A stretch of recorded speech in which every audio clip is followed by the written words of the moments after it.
Hello and welcome. This explained that in this how to put text behind a person in Capcut. So you'll have two processes to do this. So first, open up a new project and then import there the video that you have as a person walking in.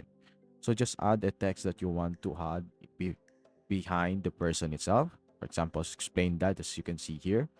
Do it whatever you want with the text, bolden it up, change the font, and after that, you just need to export it just like normally. So you can see it should not take a while since you're just doing it as a quick edit.